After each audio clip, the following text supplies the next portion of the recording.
as I mentioned before, my dad was my scoutmaster for about 3 years, and we had 4 major trips that we would take every year.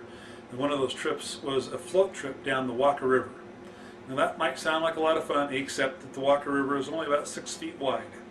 It was really more of a ditch. It was not much. But anyway, we wanted to do it, and my dad was very creative, and he found these fire bombs that the Navy had that could be dropped from airplanes, and they were teardrop shaped so that they were quite large on the nose end of them, and then they would taper out to quite a small tail.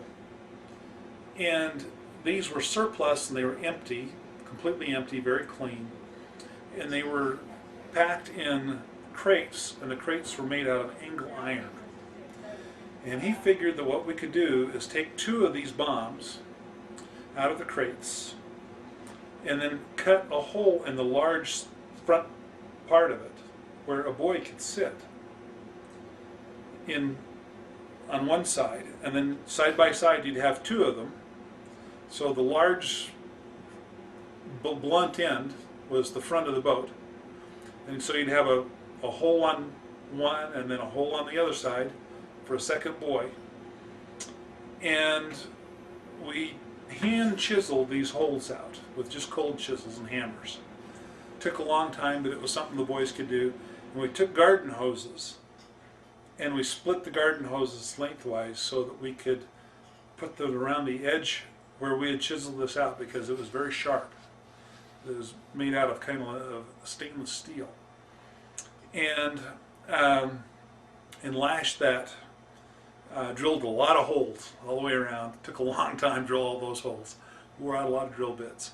But boys had time, and that was our project. Did it in garages during the wintertime. And we made the hole big enough for both boys. And then inside the bomb, of course, is just open. And so you could store your gear in there, be completely waterproof. And the hole would be only big enough for a boy, so almost no water could ever get in here. So it was great. And then on the back, we figured we needed room for 1 more boy, and we built a rumble seat, just a piece of board on the narrow side. As it went narrow, it went down to about this side. Well, up a little ways, it might have been this big around. And we put a board across the 2 bombs as they were put together, and put a board across there, and we could put 1 more boy back there. And then in order to hook the 2 bombs together, we used the same angle iron that the bombs came in.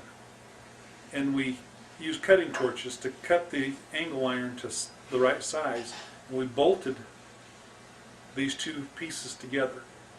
And of course we had everything we needed to fit perfectly, because they had to fit perfectly in the crate.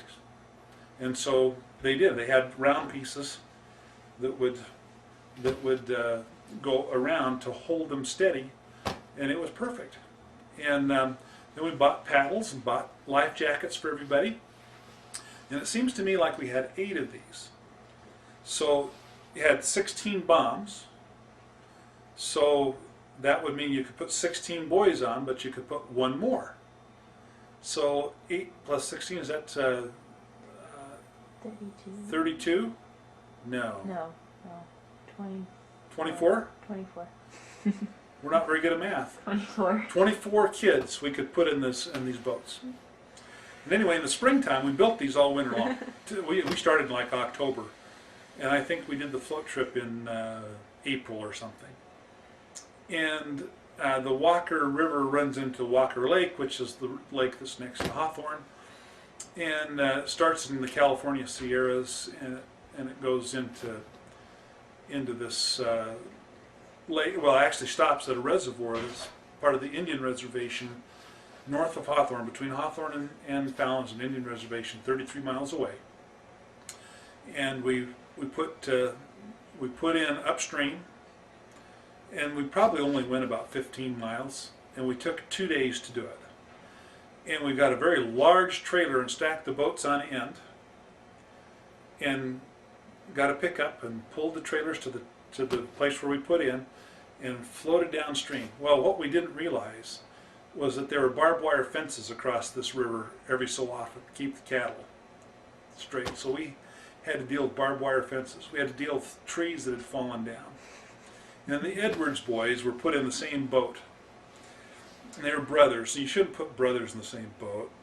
Anyway, put one brother on one side, one brother on the other side, and they couldn't figure out how to control the boat together as a team. They'd fight each other. Anyway, a tree had fallen upstream so that the small branches were upstream.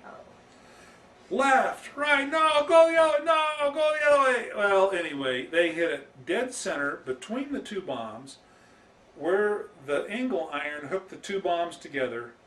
They rode that tree right up the tree because the water pressure from behind pushed them right up the tree. And there they were. And there wasn't any way to get them off. So anyway, we took a long time, had to get the boys out, and we had to, my dad and I think another adult, pulled the empty boat off, and then away we went.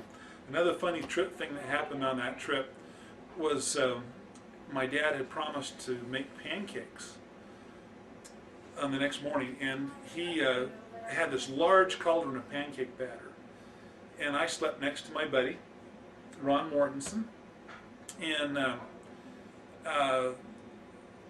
we got up in the morning. My dad made this beautiful breakfast, and we were eating it, and it was wonderful. And we could make several trips through this line to get the pancakes. And the pancakes tasted so good, all of us boys made lots of trips through to get pancakes. But this one boy, Ron Mortensen, just kept on coming back and back and back and back. He must have gone through the line 10 times. My dad thought, man, how am I going to fill this guy up?